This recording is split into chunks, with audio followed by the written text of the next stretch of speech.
and welcome to Life Less Ordinary. It's been a little while since we've done a video. We've done a few shorts, so little things that we've been doing.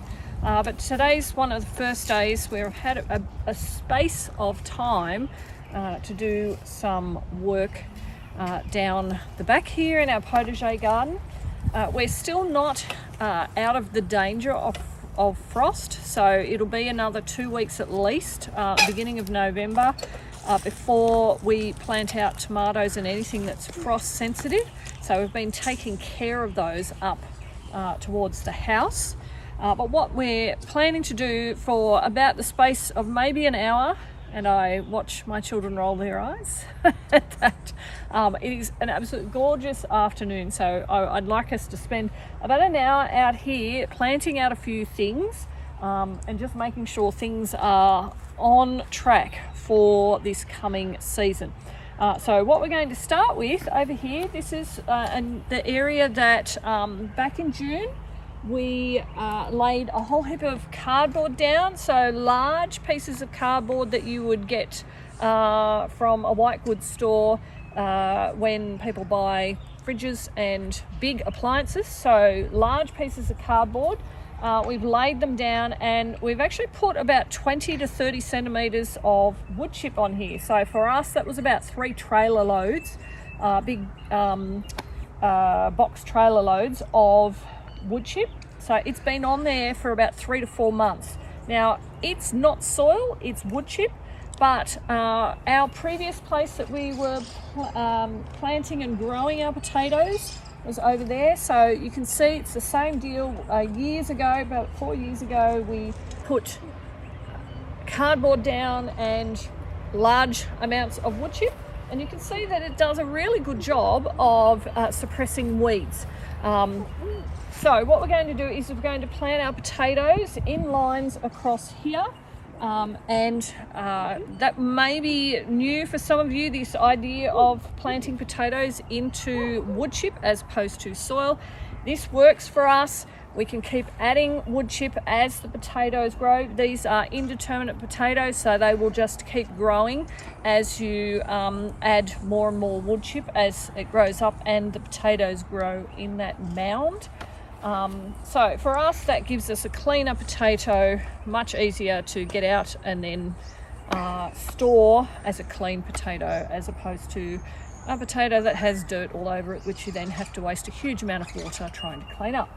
So we're going to plant these potatoes along here. These are ready. You can see that they already have eyes and are starting to sprout. So we will plant those probably every 30 centimetres or so along here. I've probably got enough to do 2 rows. When it comes to planting potatoes, yes, you can get seed potatoes. They are good because they have been grown to be disease resistant. I bought organic potatoes, store-bought organic potatoes, which we really liked. So that's what I've got to plant here. I do have more seed potatoes that I picked up from a couple of different online seed stores. So I will plant those in the coming days. But for the moment, these are the ones that I want in the ground, and that's what we're going to do. So Tobias is going to get going on that for me. Yes? And then he'll just backfill over the top. So he's just making I guess a ditch along of here in a line. We've pulled out any weeds that might have been in here. So he's just making a ditch, and then we'll pop them in kind of like that, and then backfill over like that, and they will just start growing from there. So I'll leave Toby to do it. Try and make a straight line. And then we'll come in here, and I've got a whole heap of marigolds that I need to plant out. As we're coming through, I'd like to show you something.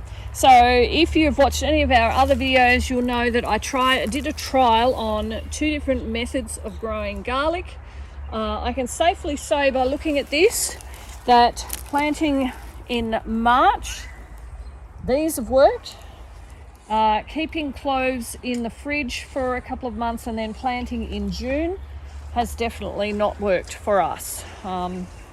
I have no idea why. They didn't look diseased. They got the same amount of water. It's a mystery. I may try again next year doing it, but with a much smaller amount in the delayed sowing of them. But yeah, it's a mystery and a bit of a disappointment because I actually thought that the delayed sowing would work. So I planted a lot more in the delayed sowing and it did not work.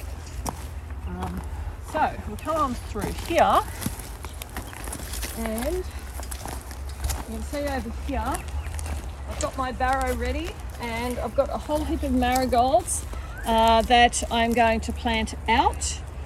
You can see the bees love the marigolds. There's a few bees on some of these. What I do with those, and the collect. Pardon? We have too much. They're different. What's those ones called? Trinity? You can't remember? Calendula. She's referring to all the calendula that has self-sown throughout the garden, which is easy to pull up. I know what it is. I don't mind having it there because the bees do love it. And it's a pretty colour because the calendula grows all through winter. So we actually have this nice colour through winter.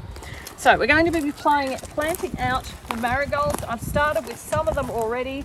I plant them along a row in most of the beds, particularly where I'm going to be growing tomatoes, and they'll end up with being about a 30 to 60 centimetre bush of lots and lots of marigolds. So that's our plan right now. We've got to have some fun somehow. Tobias has just gone up to get some risers to fix this one. We've obviously knocked one of the risers off these when we were adding in the wood chip last week. So it means that we're watering over here inadvertently.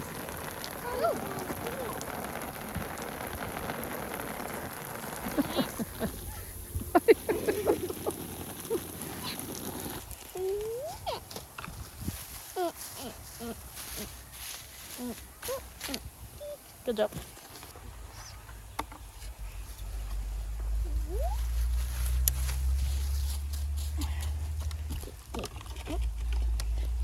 Good job. Push, push, push, push. Make sure it's up straight. Yep, and then put a bit of the wood chip around. Yep, excellent. Good job.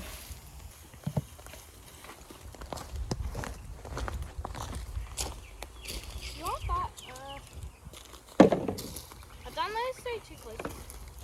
Do you want to... I'll just do one down that end.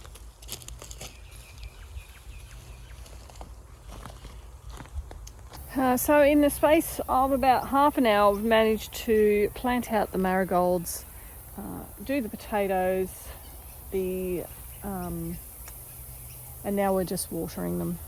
It has gotten quite hot down here, so I've said the kids can go back inside. There were a few more things that I would have liked to have been able to do, but it has just the temperature is just a little bit overwhelming at the moment. What we are next doing is adding some more wood chip down the back along this line of espaliered apple trees. In the background is tansy, which we have there as companion plant for the fruits. Over here we also have our espaliered berries, so it's a good time to see how they're actually going. We spent a lot of time, probably about 40 hours, trying to get this cleared up from last year's growth, and I think it does look very effective, and it will be super easy for us to be able to harvest the berries off it. And you can see that there are plenty of flowers. The bees absolutely love this.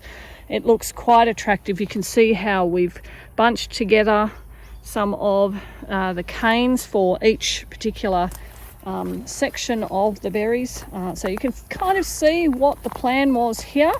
but we are looking forward to an amazing harvest. Probably not so much off these ones, although I think from memory these are very late fruiting raspberries.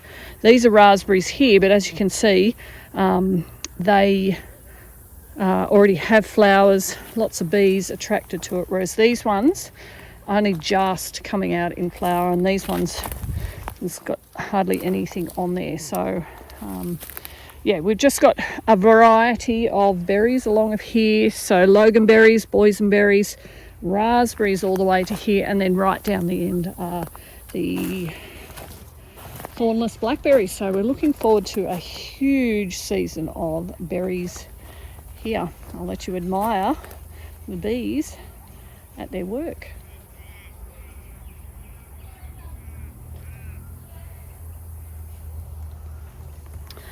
Anyway, a little bit of work, short amount of time. Girls have already started to cool down and are on the trampoline, and I can just stand here as I have the water running to hydrate the garden beds. I can enjoy just how peaceful it is down here. Anyway, thank you for joining us as we live our life less ordinary.